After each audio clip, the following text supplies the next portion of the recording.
میرا سوال یہ میں اس میں جاننا چاہتا ہوں لڑکی سے بات چیت سے کیسے بچا جائے؟ عورت پروفیسر کی حد تک بات کی جائے، لڑکیوں سے بات چیت سے کیوں نہیں کرو بات تو بچ گئے. میل کلاس فیلو ان سے دوستی لگاؤ، ان سے بات چیت کیا کرو. لڑکی سے کیسے بچا جائے بہت مشکل کام ہے نا.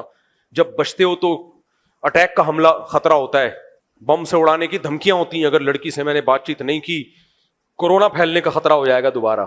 مولانا حکیم اختر صاحب رحمہ اللہ تعالیٰ بڑی اچھی مثال دیتے تھے کہ تم کسی لڑکی کو گھور گھور کے دیکھ رہے ہو، بد نظری کر رہے ہو، پتہ اس کے ساتھ ایک بندہ بیٹھا ہوا بڑی بڑی مونچھوں والا ڈی ایس پی بیٹھا ہوا ہے وردی میں، تمہیں کسی نے آ کے بتا دیا یہ لڑکی اس کی بیٹی ہے. اب دیکھو گے بہن سمجھ کے نا نظریں جھکا لو گے. پھر کوئی کسی مفتی سے نہیں کہے گا مجھ سے بد نظری پہ کنٹرول نہیں ہوتا، مفتی صاحب جب کوئی لڑکی دیکھتا ہوں پاگل ہو جاتا ہوں، بڑا مشکل کام ہے، کیسے کنٹرول کروں میں.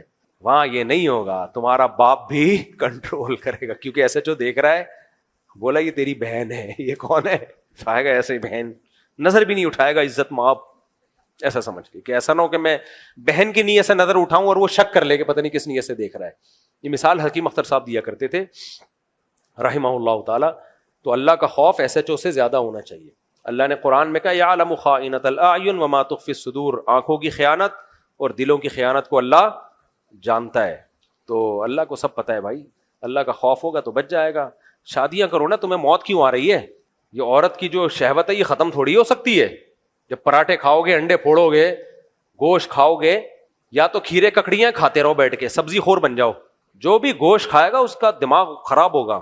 اس کا حل اللہ نے، ایک صحابی نے کہا میں نے اپنے اوپر ان میں شہوت بہت زیادہ تھی، تو انہوں نے نبی کو آ کے بتایا کہ میں نے گوشت کھانے سے گوشت اپنے اوپر حرام کر دیا ہے. تو نبی نے منع کیا. تو اس کا یہ مردانہ قوت اللہ نے رکھی اس لیے کہ عورت کو بیوی بنا کے عزت کے ساتھ گھر میں لے کر آؤ، اس سے تمہاری نسل بڑھے گی. بڑھاپے میں یہ شہوت تھوڑی رہے گی، بڑھاپے میں اولاد کام آئے گی. تو جوانی میں اس کو صحیح جگہ استعمال کر لو گے تو اس کا فائدہ ہوگا، اس کی برکتیں ملیں گی، صحت اچھی ہوگی. اور جوانی میں ادھر ادھر منہ مارتے رہے تو بڑھاپے میں تو منہ مارنے کا بھی کی طاقت بھی نہیں رہتی، پھر ختم، بیلنس ہی نہیں ہے.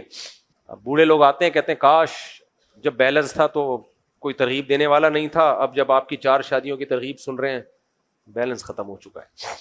تو اس لیے ابھی جوان ہو تو صحیح جگہ نکاح کر لو.